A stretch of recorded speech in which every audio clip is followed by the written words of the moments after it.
Oh, got one after it. He bit it 2 or 3 times. Got him.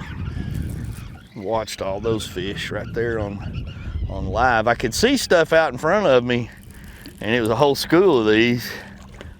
I may have just drifted over them. I had like 3 or 4 of them trying to bite it. That was pretty fun. Gosh, it's such a great tool for guys that just like to fish.